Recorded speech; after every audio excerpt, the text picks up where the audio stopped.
aujourd'hui, nous avons un nouveau webinaire sur Adobe Captivate qui s'appelle Bien débuter avec Adobe Captivate 2019. Donc c'est un webinaire qui est spécialement dédié aux débutants, à ceux qui n'ont jamais touché Captivate. Alors à l'agenda d'aujourd'hui, bien débuter avec Adobe Captivate, on va essayer de brosser le tableau de toutes les fonctionnalités les plus, je dirais, les plus emblématiques de Captivate. Donc je vais vous parler de l'interface, découvrir un petit peu comment fonctionne Captivate, comment ça se présente. On va créer des diapositives, vous allez voir que Captivate est basé sur des diapositives, un petit peu comme PowerPoint. On va travailler avec le montage chronologique, c'est la ligne du temps, c'est un des éléments les plus importants de Captivate. On va également voir comment on peut construire des interactions simples. Les interactions à elles seules peuvent justifier un cours de 2 ou 3 jours même, donc il y a beaucoup à dire sur les interactions. On va voir également comment on peut ajouter un quiz dans le projet, donc des questions. C'est une fonctionnalité très demandée, ça de Captivate. Et puis on terminera par la publication du projet. Eh bien, sans plus attendre, je vais basculer donc sur mon écran. Donc ici, j'ai ouvert Adobe Captivate et je suis sur l'écran d'accueil d'Adobe Captivate. Vous voyez qu'on me propose de créer plusieurs types de projets. Alors, je ne vais pas passer en revue tous les types de projets ici, ce serait trop long. Je vais simplement créer un projet vide, c'est-à-dire le projet de base, donc le truc tout à fait classique. Et vous voyez alors que quand je choisis ici projet vide, eh bien, on me propose ici la taille de ma zone de travail. Donc, j'ai ici plusieurs tailles qui sont possibles. Vous voyez que la taille par défaut, c'est la taille de 1024 pixels de large par 627 pixels de haut. Et c'est la taille par défaut qu'on utilise parce que c'est une taille qui correspond aux écrans d'ordinateur, mais également à la plupart des tablettes. Autrement dit, si vous choisissez cette taille, eh bien, le contenu pédagogique que vous allez créer va tomber à peu près juste dans la plupart des tablettes les plus courantes du marché, en plus de tomber juste sur les écrans d'ordinateur. Donc je vais choisir cette taille par défaut et cliquer ici sur le bouton Créer pour créer mon projet Captivate. Voilà, donc mon projet Captivate a été créé et moi la première chose que je fais dès que je crée un nouveau projet, c'est de le sauvegarder. Donc je vais ici dans le menu Fichier pour enregistrer mon projet. Tout ça pour vous montrer que l'extension de fichier pour Captivate, c'est un .cptx. Donc pour ceux qui font du Word, vous ferez du .doc ou du .docx. Si vous travaillez en Excel, vous ferez du .xls ou du .xlsx. Et bien ici, avec Captivate, vous ferez du .cptx. Donc je vais l'appeler par exemple, je vais l'appeler photographie, parce qu'on va faire une petite introduction à la photographie dans notre e-learning d'aujourd'hui. Donc photographie.cptx, voilà, j'enregistre ce fichier sur le disque dur. Et donc me voici dans l'interface de Captivate. Alors vous voyez que ça ressemble un petit peu à PowerPoint, puisqu'on a ici sur le côté quelque chose qu'on appelle dans Captivate une bande de film. Et sur cette bande de film, eh bien, vous avez déjà ici une première diapositive. Donc Captivate va être basé sur des diapositives. Alors si je tourne de gauche à droite, eh bien vous avez ici au-dessus la barre des icônes, cette barre des icônes qui va vous permettre d'insérer dans votre Captivate une série d'éléments. Vous pouvez insérer du texte, vous pouvez insérer des formes, vous pouvez insérer différents types d'objets, vous pouvez insérer des interactions, vous pouvez insérer des médias comme des images, des sons, des vidéos, etc. Donc il y a plein de choses que vous pouvez mettre dans vos projets e-learning. Ici sur le côté, nous avons 3 boutons. Un bouton qui s'appelle Propriété, et ce bouton Propriété va rapidement devenir votre meilleur ami dans Captivate, puisqu'il vous permet d'ouvrir ici sur le côté le panneau des propriétés. Ce panneau des propriétés, il va toujours vous montrer les propriétés de ce qui est pour le moment sélectionné. Alors, à l'heure actuelle, là, sur l'écran, ce qui est sélectionné, eh bien, c'est la diapositive numéro 1. C'est l'objet sélectionné pour le moment. Donc, dans le panneau des propriétés, nous avons les propriétés de la diapositive numéro 1. Et l'une des choses que l'on peut faire ici au-dessus, c'est, par exemple, donner un nom à cette diapositive. Je vais l'appeler, par exemple, Bienvenue. Voilà. Et vous voyez que le nom que je mets ici au-dessus apparaît également dans la bande de film ici, en dessous de la diapositive. Maintenant, regardez bien ce qui va se passer. Donc, regardez bien le panneau des propriétés. Et pendant que vous gardez un œil sur le panneau des propriétés, moi, je vais aller sélectionner ici un des éléments qui se trouve sur ma diapositive. Vous voyez que sur la diapositive, j'ai déjà 2 éléments texte, 2 zones de texte qui sont là. Alors, regardez bien le panneau des propriétés. Moi, je sélectionne le titre qui se trouve ici au-dessus. Et voilà, vous voyez que le panneau des propriétés a complètement changé d'apparence, puisque maintenant, il nous montre les propriétés de l'élément sélectionné, c'est-à-dire de ce titre. Et là maintenant, eh bien, vous allez retrouver plein de choses dans le panneau des propriétés que vous connaissez déjà, hein, donc le choix de la police de caractère, gras italique souligné, la couleur des caractères, etc. Donc tout ce qu'on fait d'habitude avec du texte dans à peu près tous les logiciels qui supportent le texte, eh bien, vous retrouvez ça ici dans le panneau des propriétés. J'ai également vous signaler ici la bibliothèque. Ça, c'est un élément très important de Captivate qui va un petit peu faire la synthèse de tous les éléments que vous aurez importés. Donc quand vous allez importer une image, un son, une vidéo, etc. dans Captivate, eh bien tout ça va se retrouver ici dans la bibliothèque. Et puis il y a une troisième icône ici, le panneau des actifs. Ça, je vais la garder sous la pédale. Je vous la montrerai un petit peu plus tard dans ce webinaire. Alors, je vais cliquer sur le bouton bibliothèque pour masquer ici le panneau de côté et donc revenir à un écran qui ressemble un peu à celui que j'avais au départ. Pour vous montrer une zone supplémentaire dans Captivate, c'est le montage chronologique que nous avons ici dans le fond. Donc quand je clique sur montage chronologique, vous voyez que eh bien, j'affiche ici la ligne du temps. Et cette ligne du temps, on va en reparler également plus tard dans ce webinaire. Alors, je vais sans plus tarder eh bien, construire un petit peu ma diapositive. Donc sur cette diapositive, j'ai envie, mettons, de mettre une image. Alors pour ça, je vais dans le bouton Média. Et je vais choisir ici de mettre une image sur ma diapositive. Voilà, donc je vais chercher cette image sur mon disque dur. Alors je l'ai déjà préparée ici. Donc je choisis cette image, je clique sur le bouton Ouvrir. Et cette image, eh bien, je l'ai préparée avant de l'insérer dans Captivate. Je lui ai donné la même taille que ma diapositive. Donc c'est une image qui a une taille de 1024 par 627. Donc elle tombe exactement bien sur la diapositive. Cette image, elle se trouve maintenant au-dessus des deux éléments qui étaient déjà sur la diapositive, donc au-dessus des deux titres. Alors regardez ce que je vais faire dans mon montage chronologique. Dans mon montage chronologique, je vais retrouver ici les différents éléments qui se trouvent sur ma diapositive. Donc j'ai deux zones de texte qui sont pour le moment derrière mon image, et puis ici au-dessus, j'ai mon image. Eh bien regardez, je vais simplement prendre mon image dans le montage chronologique et je vais l'abaisser pour la mettre dans le fond. Et comme ça, maintenant, mon image est dans le fond. Je vais double-cliquer sur montage chronologique pour fermer ce panneau. Et mes deux éléments de texte sont ici devant. Donc ça va me permettre eh bien, d'écrire le titre. Donc je vais écrire, par exemple, les bases de la photographie. C'est le titre de mon e-learning. Et puis ici, comme sous-titre, je vais mettre bienvenue, par exemple. Voilà. Donc j'ai ici une première diapositive. Alors que puis-je faire avec ces éléments? Eh bien, vous voyez que quand je sélectionne donc cette zone, je retrouve ces propriétés dans le panneau des propriétés. Alors, cet élément, c'est deux choses à la fois. C'est à la fois une zone de texte et un rectangle. Donc au niveau du rectangle, regardez, je vais changer ici l'opacité de ce rectangle. Je vais mettre une opacité, mettons, de 80%. Donc vous voyez que je vois à travers cet élément, je vois ici la photo dans le fond. Je vais faire la même chose avec le texte bienvenue. Voilà, comme ceci. Je vais mettre une opacité de 80%.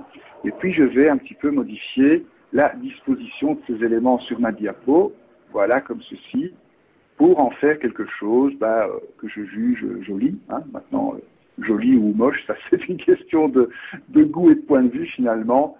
Mais vous voyez que je peux donc très facilement mettre en forme ici cette diapositive et donc venir avec quelque chose qui a un petit peu d'allure quand même.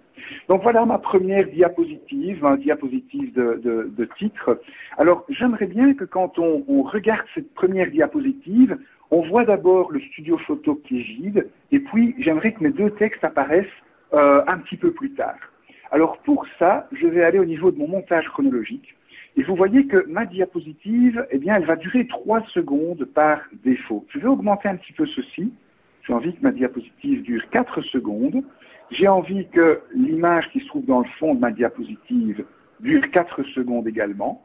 Par contre, le texte, eh bien, je vais l'afficher 1 seconde après le début de ma diapositive.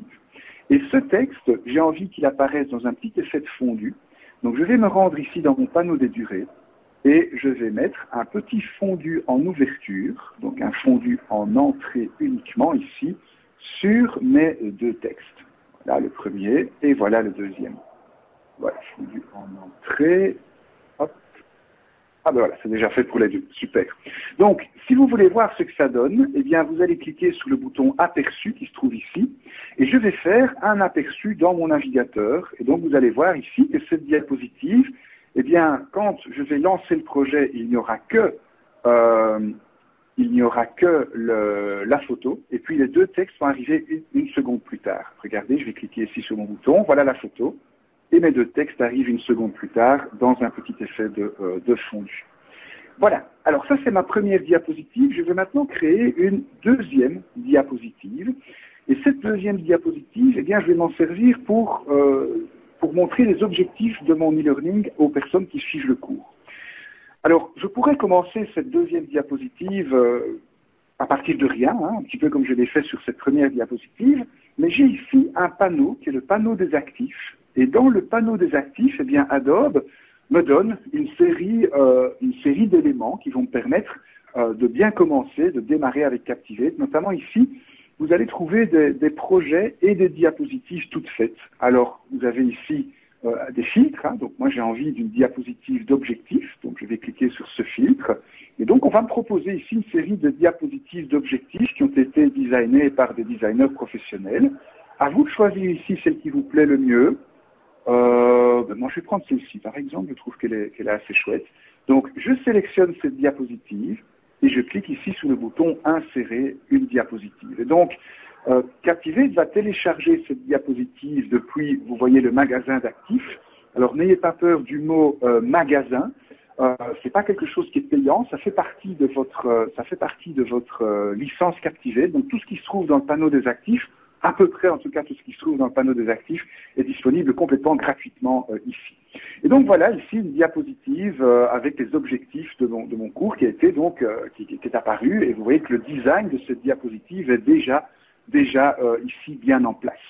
Alors, je peux bien sûr personnaliser cette diapositive. Regardez, dans le montage chronologique, vous voyez qu'il y a plein d'éléments ici sur cette diapositive. Hein. Donc, il y a la photo du fond, il y a ici un titre, il y a le 1, 2, 3, etc. Et tout dans le fond, j'ai ici une forme. Alors, pour bien vérifier que c'est le bon outil, regardez, j'ai un petit non-œil ici qui va me permettre de faire clignoter cet élément. Et vous voyez donc que sous la diapositive, j'ai bien l'affaire ici à mon image de fond. Donc je vais sélectionner cet élément et dans son panneau des propriétés, je me rends compte qu'il s'agit en fait d'une forme avec une image dedans.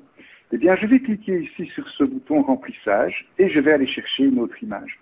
Alors je vous parlais tout à l'heure de la bibliothèque de Captivate et je vous disais que dans cette bibliothèque, eh bien on va répertorier tous les éléments qu'on importe dans Captivate. Alors si vous vous rappelez bien, sur la diapositive numéro 1, j'ai importé l'image du studio photo. Donc cette image du studio photo, elle se trouve ici dans ma bibliothèque. Regardez, elle s'appelle Adobe Stock. La voici, donc je n'ai pas besoin de la réimporter. Je clique sur OK et regardez comme une simple image va déjà complètement transformer ici le look and feel, le rendu, le feeling de cette diapositive. Alors, moi j'aime beaucoup les couleurs de ces éléments qui sont là. Et j'aimerais bien utiliser ces couleurs pour mon titre ici, parce que je trouve que c'est assez joli, et puis j'ai envie de garder une certaine cohérence visuelle entre mes différentes diapositives. Donc ce que je vais faire, c'est que je vais sélectionner ici cet élément, je vais faire un clic droit, et je vais copier l'apparence de cet objet. Donc je vais copier sa couleur, ses polices de caractère, la couleur du texte, etc. Donc copier l'apparence. Je vais revenir sur ma diapositive numéro 1, et je vais ici faire un clic droit sur cet élément, et venir coller l'apparence. Je vais faire la même chose avec l'élément du bas, voilà, coller l'apparence, comme ça j'ai une cohérence visuelle maintenant au niveau de mon projet. Rien ne m'empêche bien sûr d'encore me modifier deux, trois petites choses. Hein. Par exemple, ici je vais revenir sur une opacité à 80%, parce que je trouvais ça joli, et puis changer par exemple l'alignement. Je vais mettre quelques marges ici, à gauche, à droite, je vais mettre 10 pixels partout, comme ça le texte ne colle pas au bord de mon élément, ce sera plus joli également, et je vais augmenter un petit peu la taille de mon texte, histoire que ça ressemble un petit peu à un titre. Je vais faire la même chose ici en dessous, donc je vais mettre une opacité de 80%, voilà, je vais mettre l'alignement comme ceci, augmenter un petit peu la taille de mes caractères, ça c'est ici un petit peu plus bas, hop.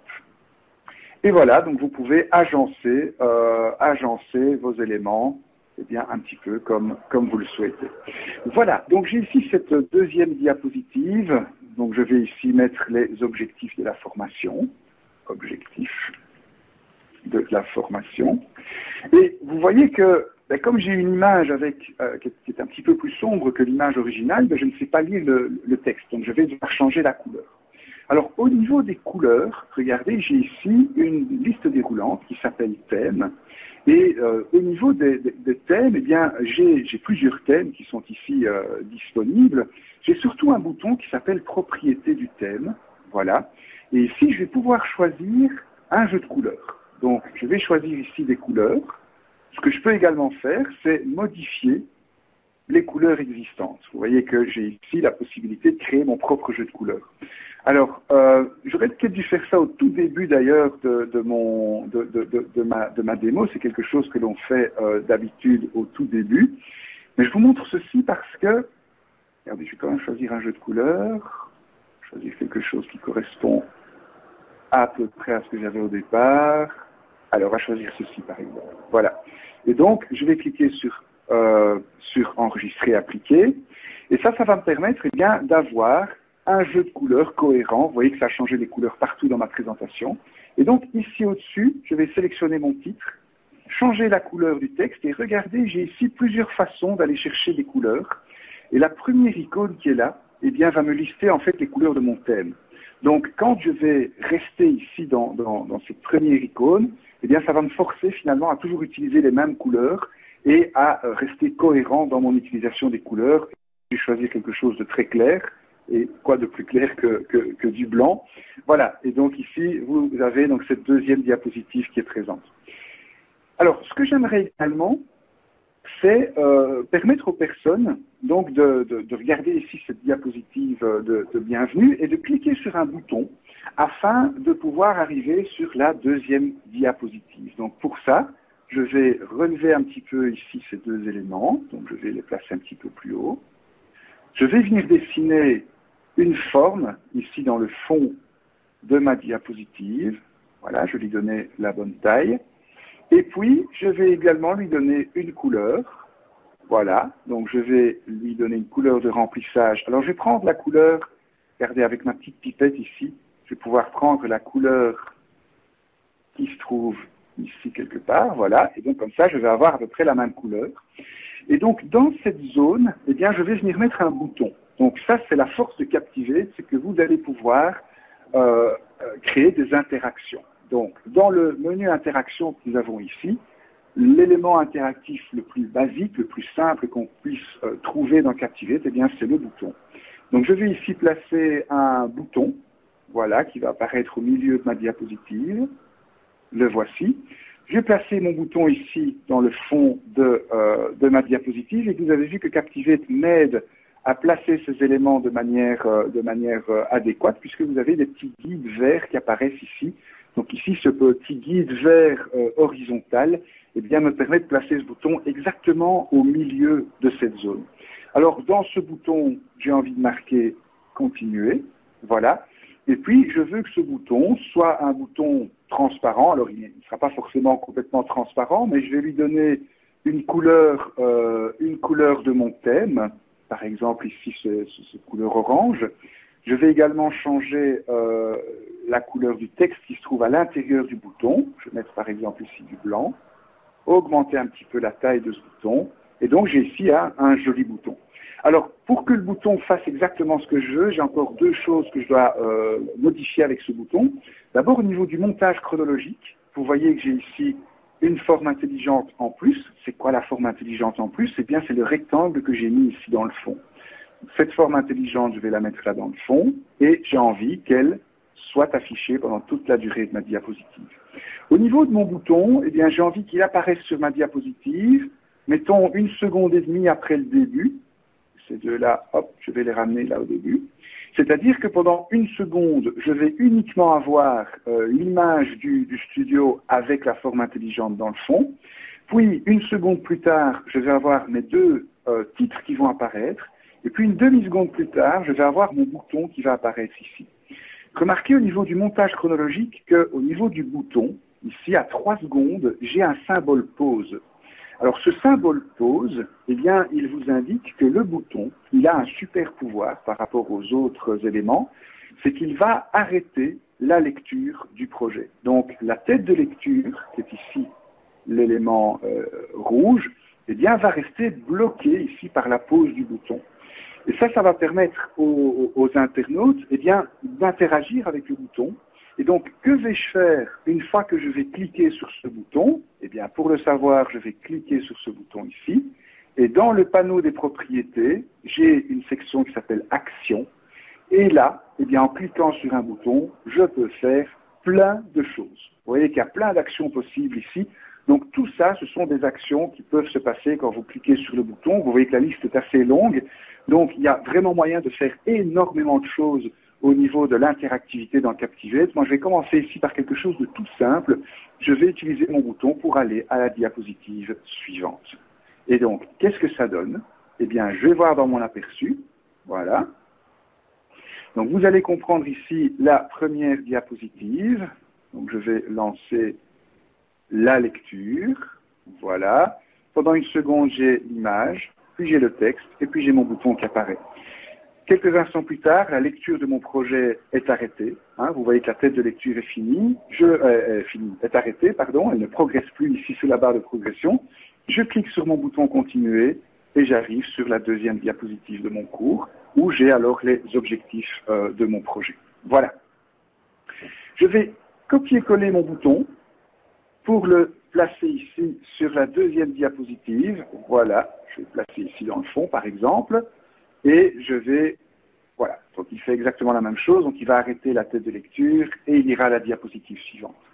Alors la diapositive suivante, je vais l'insérer maintenant, je vais d'abord enregistrer mon projet, ça c'est toujours bon d'enregistrer de temps en temps. La diapositive suivante, pour aller la créer, je vais cliquer sur ce bouton, et donc ici je vais pouvoir insérer dans mon projet une série de diapositives. Je vais commencer par une diapositive vide, donc ici je pars de rien du tout. Dans ma bibliothèque, vous voyez que j'ai une série d'éléments qui sont déjà arrivés, notamment mon image Adobe Stock, ici l'image du studio photo. Et donc je vais tout simplement glisser cette image ici sur cette diapositive. Voilà. Je vais aller la placer correctement bien sur ma diapositive pour être certain que je suis bien mis. Je peux aller dans les propriétés de mon image. Donc, rappelez-vous que le panneau des propriétés va toujours me montrer les propriétés de l'objet sélectionné. Donc, quand je sélectionne mon image, eh bien, j'ai ici les propriétés de mon image. Et dans le panneau des options, eh bien, je vais mettre cette image à la position X de 0, à la position Y de 0 également. Ça veut dire que mon image correspond maintenant pile poil à ma diapo. Et je vais verrouiller la taille et l'emplacement de cette image, comme ça je ne vais pas la déplacer par inadvertance, et je peux alors travailler convenablement avec cette image. J'aurais envie de définir sur cette image une petite interaction. Et pour rendre les choses un petit peu plus agréables, un petit peu plus humaines, un petit peu plus personnelles, eh bien je vais insérer d'abord un personnage ici sur cette diapositive. Donc je vais me rendre dans mon panneau des actifs. Tout à l'heure, vous avez vu qu'on avait une série de diapositives qui étaient prêtes à l'emploi ici. J'ai d'ailleurs utilisé l'une de ces diapositives pour créer la diapositive numéro 2 de mon projet. En plus de ces projets, j'ai des caractères, des personnages qui sont ici représentés. Donc, je vais choisir un personnage. Alors, est-ce que David a une tête? Non, il n'y a pas une tête de photographe. Lui, on va en choisir un autre. Celui-là, peut-être? Oui, avec sa barbe, il a une tête de photographe. Allez, on disait que. Allons-y pour les clichés sur les photographes. Donc, je vais choisir ici l'une des poses de cette... je suis des cours de photographie, donc je peux y aller sur les photographes. Je suis moi-même photographe amateur, donc voilà. Donc, je vais choisir une pose. Je peux la prendre en gros plan, en plan moitié, en plan complet. Je vais choisir ici un plan complet. Et donc, je vais insérer ici cet élément, voilà, Captivate le télécharge et l'insère sur ma page. Je vais placer cette image ici sur le côté. Et puis, je vais aller chercher une forme, par exemple ici une petite bulle de bande dessinée. Hop, voilà. Bonjour. Alors, cliquez sur les points rouges pour avoir une description de l'appareil photo. Voilà. Et je vais placer ici cet élément de manière à ce que le personnage donne l'instruction aux personnes de cliquer sur le point rouge. Alors je vois que ça s'agite dans la conversation. Y a-t-il une sauvegarde automatique paramétrable? Alors je pense, Patrice, qu'il y a effectivement une sauvegarde automatique. Ça se trouve ici dans les préférences de Captivate. Captivate va faire des backups réguliers du projet. Cela dit, je vous invite à ne pas vous reposer sur cette fonctionnalité parce que voilà, c'est une fonctionnalité qui, comme toutes les autres, peuvent se planter. Moi, je vous invite à régulièrement enregistrer votre projet. Et pour ça, le plus facile, eh bien, c'est d'utiliser le raccourci clavier, le CTRL S qui se trouve ici, ou commande S sur Mac. Et donc, c'est devenu chez moi un réflexe. Régulièrement, je fais CTRL S ou commande S si je suis sur Mac, et donc je sauvegarde comme ça toutes les 4-5 minutes mon projet. Ça fait maintenant partie de ma routine de travail, mais je n'y pense même plus finalement. Donc moi, je vous invite plutôt à ça plutôt qu'à vous reposer sur une quelconque fonctionnalité de sauvegarde automatique. Coralie qui nous demande à quel format peut-on exporter les fichiers créés par Captivate. Donc vous pouvez les exporter, donc ça se trouve ici dans Publier. Vous pouvez les exporter en Flash ou en HTML5. Alors vous savez que Flash aujourd'hui est mort, Flash n'existe plus, donc on va les exporter en HTML5. Et je vois également que Patrice répond qu'on peut mettre du SCORM. Effectivement, vous pouvez créer un format SCORM. Alors ça va se trouver dans les préférences du quiz. Vous allez avoir la possibilité d'activer la communication avec votre LMS. Et vous pouvez activer cette communication en SCORM 1.2, en SCORM 2004, en AICC ou en XAPI. Donc tous les standards de l'industrie de l'e-learning sont représentés ici. Et donc vous pouvez en fait interfacer Captivate avec quasiment n'importe quel LMS du marché. Je vais même aller plus loin que ça. Si votre LMS ne supporte aucun de ces formats, eh bien changer d'LMS, c'est un mauvais LMS. Voilà, c'est aussi simple que ça. Un LMS digne de ce nom va supporter au moins l'un de ces 4 standards, si pas plusieurs à la fois. Voilà, donc je vais revenir ici sur ma diapositive et je vais importer dans mon projet. Alors, est-ce que le contenu doit nécessairement contenir un quiz pour être exporté en SCORM? Non, pas du tout, Coralie. Si vous n'avez pas de quiz dans votre projet, vous pouvez utiliser SCORM, par exemple, pour reporter vers le LMS le fait que l'apprenant a été au bout du projet. Donc, bien que les fonctionnalités SCORM de Captivate se trouvent ici dans les préférences du quiz, il ne faut pas nécessairement avoir un quiz dans le projet. Regardez, vous pouvez simplement reporter que le projet est terminé, même s'il n'y a pas de quiz dedans. Donc voilà, ici c'est peut-être un problème de vocabulaire dans Captivate, ils ont été mettre ça au niveau des quiz, mais il ne faut pas nécessairement un quiz. Alors je vais mettre ici dans mon projet une nouvelle image, et je vais vous montrer une autre façon d'importer des images. Donc j'ai ici la bibliothèque. J'ai cliqué sur ce bouton pour importer un élément dans ma bibliothèque, et cet élément je l'ai déjà préparé ici, c'est une vue en coupe d'un appareil photo.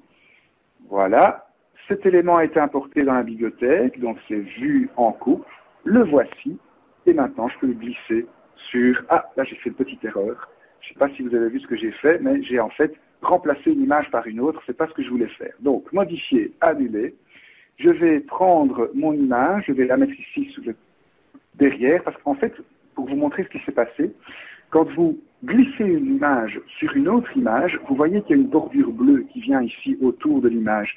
Si vous relâchez la souris à ce moment-là, eh bien vous allez remplacer une image par une autre. Ce n'est pas ce que je veux faire dans ce cas-ci, donc je vais glisser mon appareil photo ici sur le côté. Voilà, il va apparaître là sur le côté, et puis je vais pouvoir le glisser alors sur ma diapositive. Voilà, donc je vais placer ici mon appareil photo. Voilà. Je vais, au niveau de mon image, je vais cliquer ici sur le modifier l'image pour mettre mon appareil photo dans l'autre sens, parce que j'ai envie de la voir comme ça. Hop. Et puis, je vais placer sur cet appareil photo Alors, je vais d'abord aller chercher mon bouton continuer que je vais copier-coller sur ma diapositive. Je vais le mettre ici dans le fond. Et puis, je vais placer sur mon appareil photo des petits points rouges. Donc, pour ça, je vais prendre un cercle. Voilà, je vais dessiner un cercle. Je vais changer la couleur de ce cercle. Je vais mettre ici du rouge. Voilà, comme ceci, 100% d'opacité. Et je vais placer, je vais simplement copier-coller ici ce petit cercle. Je vais placer des cercles à différents endroits de mon appareil photo. Voilà, je vais en mettre 3 par exemple ici. Je vais également créer une autre forme, voilà ici, un rectangle dans lequel je vais mettre du texte. Voilà, cliquez sur les points rouges.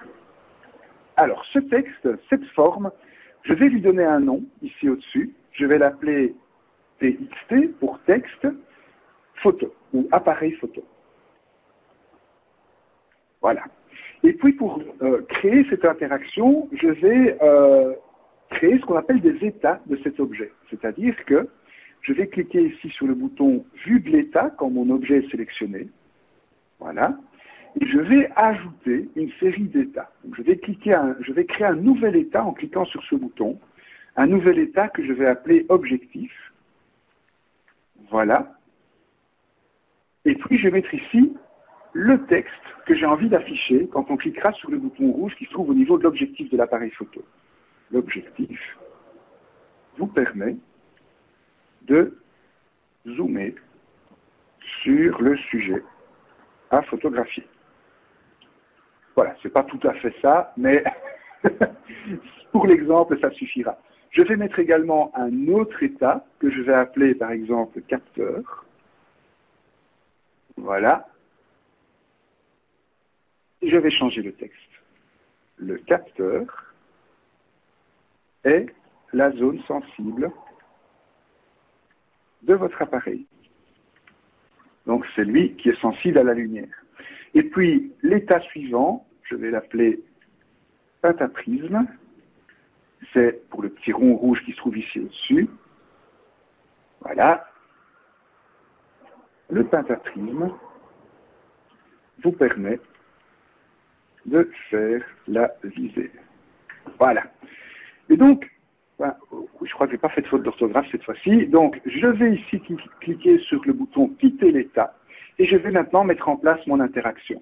Donc, l'élément qui se trouve ici, mon bouton rouge qui est là, pour le moment, c'est un simple cercle rouge. Dans le panneau des propriétés, je vais cocher la petite case utilisée en tant que bouton. Et hop, comme par magie, eh bien, ce cercle rouge devient un bouton, devient une zone sur laquelle je vais pouvoir cliquer.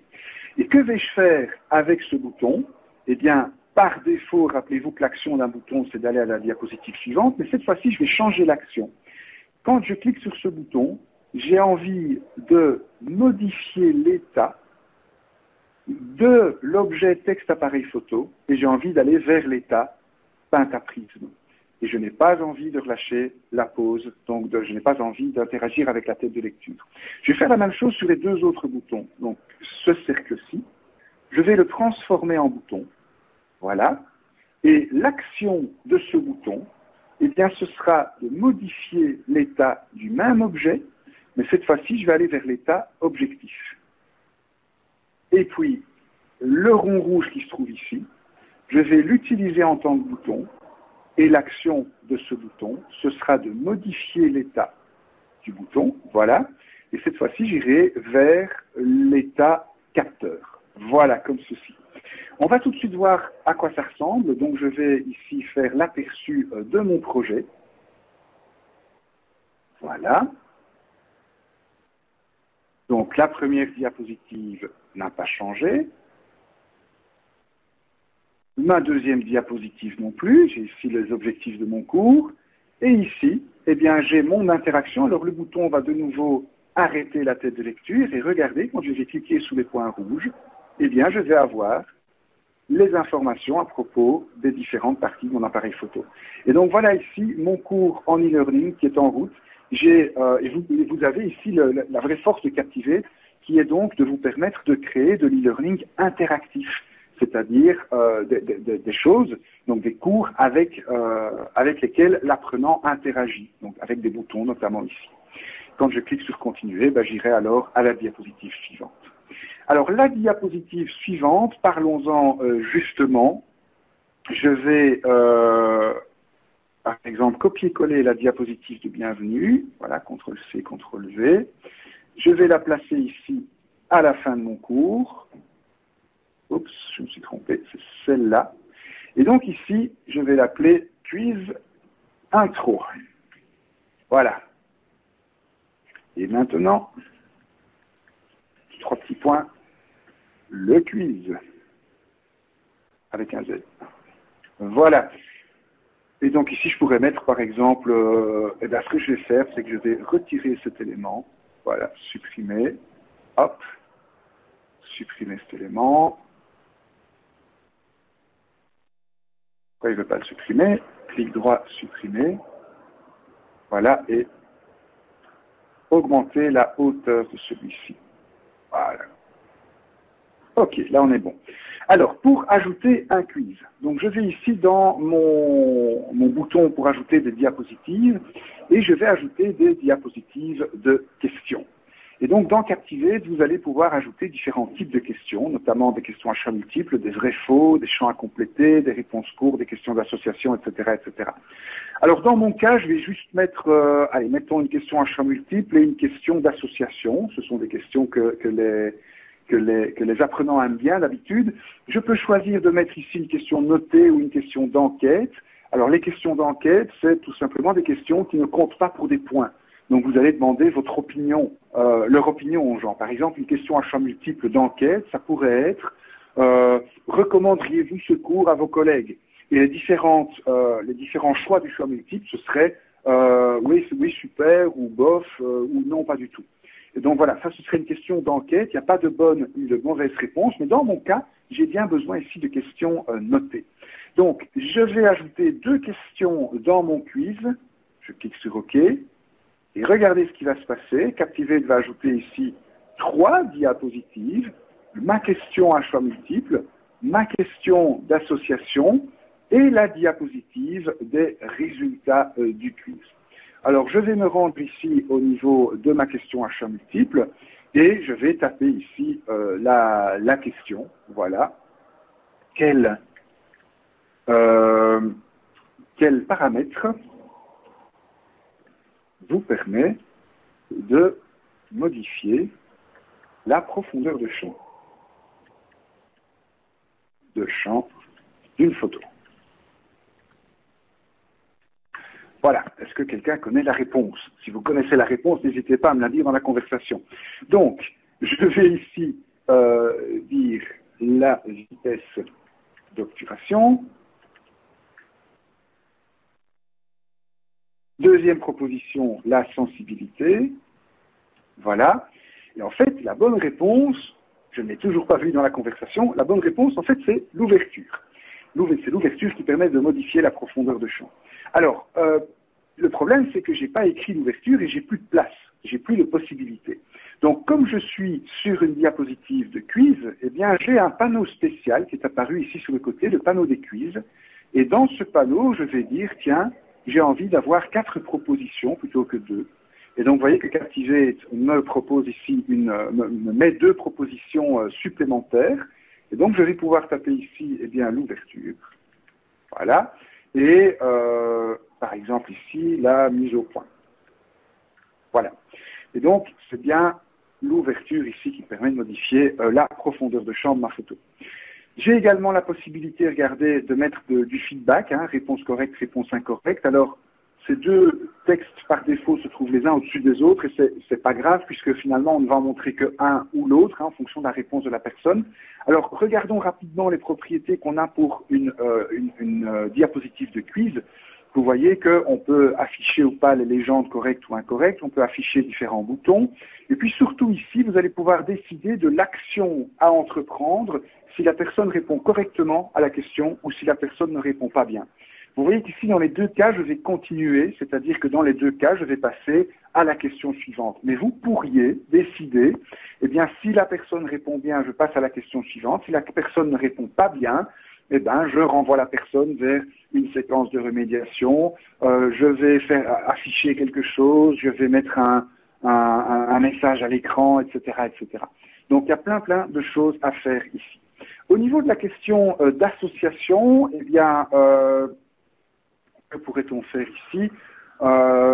Faites correspondre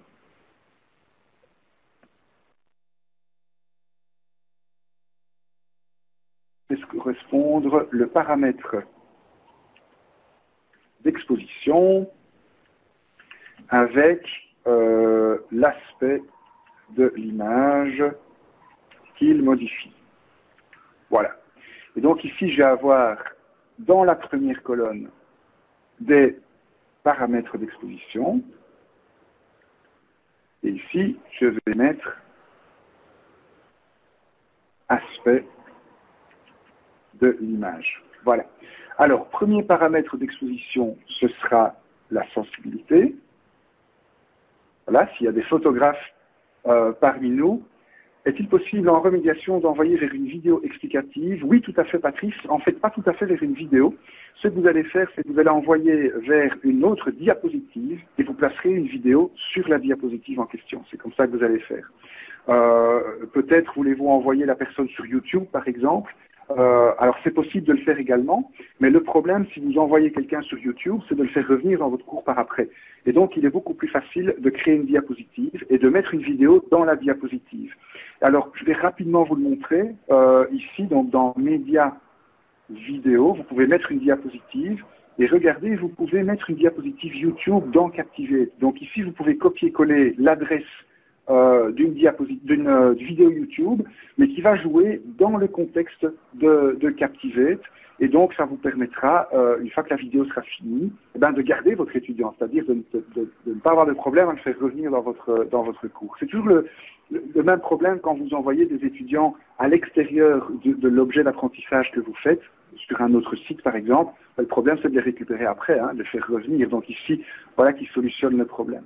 Alors, j'ai comme paramètre la sensibilité, l'ouverture et la personne qui fait de la photo aujourd'hui, et la vitesse d'obturation. Et au niveau des aspects de l'image, eh bien, je vais avoir le flou de bouger, je vais avoir la profondeur de champ, ou je vais avoir ici plutôt le bruit numérique, et je vais avoir la profondeur de champ. Alors, quelles sont les bonnes réponses? Eh bien, au niveau de la sensibilité, ça va affecter le bruit numérique. Au niveau de l'ouverture, je vais affecter la profondeur de champ. Et au niveau de la vitesse, je vais affecter les flous de bouger. Donc voilà ici comment vous montrer la bonne réponse à Captivate. Et alors je vais un petit peu arranger ici ces différents éléments pour que ce soit un peu plus joli. Donc je vais réduire un petit peu la taille de ces différents éléments. Voilà, en leur donnant ici la même largeur à tous. Puis je vais déplacer ces éléments un petit peu vers l'intérieur. Voilà, comme ça c'est peut-être un petit peu plus facile de comprendre ce qui se passe. Alors, allons voir tout de suite à quoi ressemble notre e-learning pour le moment. Donc je vais ici enregistrer ce projet. Voilà, je vais faire un aperçu dans mon navigateur. Voilà. Et donc, ma première diapositive n'a pas changé, c'est la diapositive de bienvenue. J'ai mon bouton continuer avec les objectifs de cette formation, j'ai mon bouton continuer, ma petite interaction avec les différents états, et puis, attention, le quiz. Voilà. Première question au niveau du quiz. Alors, je vais mal répondre, mettons, quel paramètre, voilà, je vais mettre ceci, la vitesse d'obturation, et donc vous voyez que j'ai le feedback de réponse incorrecte ici. Et on me dit, appuyez sur Y pour poursuivre ou cliquez à n'importe quel emplacement de la page. Donc voilà, je clique et j'arrive sur la deuxième question. Donc ici, je vais, mettons, bien répondre. Donc la sensibilité, c'est au niveau du bruit, l'ouverture. Vous voyez que je peux faire un glisser-déposer ou utiliser la liste déroulante ici pour répondre à cette question. Et là, comme c'est bon, eh bien, vous voyez que j'ai le feedback vert qui me dit que j'ai bien répondu à cette question. Voilà, et donc j'arrive sur la diapositive de résultats du quiz. J'ai 10 sur 20, j'ai 50%, j'ai répondu bien à une question mais pas à l'autre. Donc j'ai échoué à mon quiz. Vous voyez que je peux consulter le quiz. Donc ici j'ai mal répondu, on me donne ici la bonne réponse. Ici par contre j'avais bien répondu. Donc ça permet à l'étudiant d'avoir un petit feedback. Alors on va arranger un petit peu ce quiz. Donc dans les propriétés du quiz ici, je vais changer 2-3 petites choses, donc notamment au niveau des paramètres. Je n'ai pas envie d'autoriser la personne à revisionner le quiz, donc je n'ai pas envie de lui montrer les bonnes réponses à la fin. J'ai également envie que le passing score, donc le score de réussite, soit de 50%. Voilà. Donc je clique ici sur OK. Donc vous voyez que j'ai quelques paramètres que je peux modifier pour un quiz. Il y en a énormément. Donc je peux avec les quiz brosser un grand nombre de scénarios pédagogiques avec tous ces paramètres. Je n'ai pas le temps bien sûr de tous les passer en revue dans cette démonstration. Et donc je vais avoir ici la version à peu près finalisée de mon projet. Voilà, on va voir ce que ça donne. Voilà. Donc ça n'a pas changé, ça non plus, ça non plus. Et alors au niveau de mon quiz, j'ai ma première question, je vais bien répondre ici pour voir que j'ai bien le bon feedback. Voilà. Ici, ici je vais mal répondre pour voir que j'ai le mauvais feedback, comme ça j'aurai testé tous les scénarios. Voilà. Et donc ici, regardez, j'ai 10 sur 20 toujours, mais cette fois-ci j'ai réussi mon quiz puisque j'ai changé le score le passing score. Et donc voilà, maintenant je peux continuer. Remarquez que je n'ai pas non plus le bouton qui me permet d'aller revisionner mon quiz. Donc vous voyez ici, ce sont les options parmi les plus populaires des quiz. Il y en a des tas d'autres des options. Vous pouvez choisir les informations que vous mettez ici sur cette diapositive. Vous pouvez bien évidemment changer l'apparence, le look and feel de cette diapositive. Vous pouvez faire plein de choses avec ces quiz. Regardez, je vous en montre encore une petite pour la route, notamment ici sur les choix multiples. Dans le panneau des quiz, je vais pouvoir ici, alors ça se trouve où encore ça? Ici aussi, voilà, je vais mélanger les réponses. Ça veut dire qu'à chaque fois que la diapositive sera affichée à un étudiant, les 4 propositions seront affichées dans un ordre aléatoire. Donc, comme ça, si la personne refait le quiz une deuxième, une troisième fois, ce sera pas la même chose. Voilà. Alors, on disait que mon projet est ici terminé. Donc, je vais peaufiner maintenant les propriétés de mon projet. Donc, ici, dans l'éditeur d'habillage de mon projet, je vais pouvoir personnaliser la barre de défilement qui se trouve ici dans le fond. Et dans mon cas, je vais carrément la supprimer, cette barre de défilement. Donc, je vais décocher cette petite case pour ne plus avoir cette barre ici dans le fond avec les contrôles. Et au niveau des bordures, je ne vais pas afficher mes bordures non plus. Voilà, comme ça, je n'ai pas cette zone grise ici dans le fond de ma diapositive.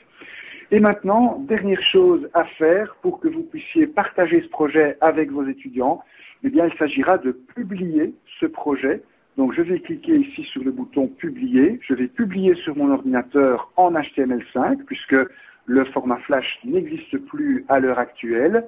Je vais choisir un titre pour mon projet. Photographie, ça me convient très bien, et je vais choisir l'endroit où j'ai envie de publier ce projet. Donc je vais mettre ça ici dans un dossier que j'ai préparé à cet effet. Voilà, je sélectionne ce dossier, et maintenant je clique sur le bouton publier, et voilà, Captivate est en train de publier ce projet en HTML5. Je vous montrerai après comment faire un paquet score, vous allez voir que c'est très facile. Voilà. Et donc ici, si je vais voir au niveau de Windows, je vais trouver ici dans ce dossier un nouveau dossier qui s'appelle photographie. Et voici les fichiers que vous devrez mettre sur votre serveur ou que vous devrez mettre sur votre site. Si je clique sur le fichier ici index.html, je vais ouvrir mon projet fini comme le verrait un étudiant, voilà, dans son navigateur. Donc ça, c'est une première façon de publier le projet. Maintenant, la plupart du temps, vous aurez envie de publier ce projet dans un LMS, dans une plateforme d'apprentissage comme Moodle, comme Captivate Prime, comme d'autres LMS également. Donc dans ce cas-là, vous aurez besoin d'un reporting en SCORM. Donc ça se trouve également dans les préférences du quiz. Voilà, je vais activer ici la communication. Alors là, vous devrez choisir le standard à utiliser. Pour ça, vous devrez vous renseigner auprès des personnes responsables de votre LMS. Hein. Vous devrez leur demander, tiens, est-ce que je dois utiliser du SCORM 1.2, du SCORM 2004, etc. Donc, mettons par exemple qu'on va utiliser du SCORM 1.2. Comme j'ai un quiz dans mon projet, j'ai envie de savoir si l'étudiant a réussi ou a échoué. Et j'ai ici une série de paramètres qui vont me permettre de préciser les critères de réussite ou d'achèvement. Par exemple, ici, je vais dire que j'ai terminé mon projet quand j'aurai visionné 80% de diapositives et j'aurai réussi mon projet quand mon quiz sera réussi. Donc voilà quelques options que vous avez au niveau SCORM. Je vais également configurer le manifeste SCORM. Donc ça, c'est quelque chose qui n'est pas spécifique à Captivate, c'est quelque chose qui est requis par la norme SCORM. Donc je ne vais pas rentrer dans les détails, mais il vous suffirait ici de compléter ici ce petit formulaire. Le plus important, c'est l'identificateur du cours. Et là, vous allez simplement mettre une chaîne de caractères qui est unique au sein de votre LMS. Donc, je ne vais pas rentrer ici dans les détails. Pour ça, vous allez voir les gens qui sont responsables de votre LMS. Ils pourront vous expliquer exactement ce que vous devrez mettre ici pour que le contenu Captivate s'interface correctement avec votre LMS. Donc voilà, j'ai activé ici la sortie en SCORM 1.2, je clique sur OK, je retourne dans Publier, et regardez ici quand j'appuie sur plus, j'ai une série d'informations supplémentaires qui apparaissent et vous voyez que j'ai bien configuré ici une sortie en SCORM 1.2. Je vais exporter ce projet au même endroit que précédemment et voilà, je clique sur Publier.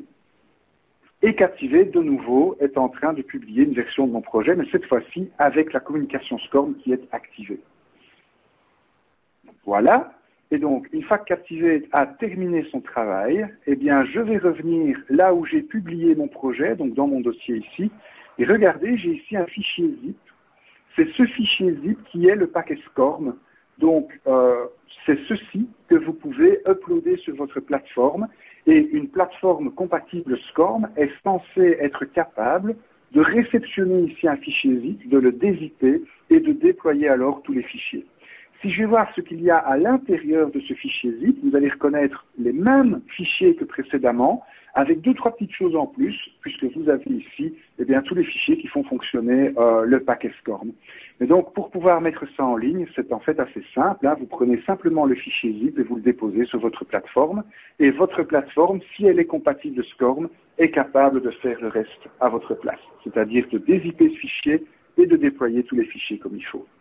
Voilà, donc je suis ici arrivé à la fin de ma présentation. Donc je vous ai montré un petit peu les bases de Captivate, les quelques objets qu'on utilise le plus, les textes, les formes, les boutons. Je vous ai montré également comment on pouvait agencer les différents objets au niveau du montage chronologique. Nous avons créé une petite interaction en utilisant les états d'objets. Et puis nous avons mis dans notre projet un petit quiz avec 2 diapositives. Et vous voyez ici qu'en une petite heure, eh bien, j'ai l'embryon de quelque chose qui pourrait déjà devenir très intéressant en termes d'ingénierie pédagogique. Voilà, je vais donc en rester là, à moins que vous ayez des questions sur cette présentation. Si vous avez des questions.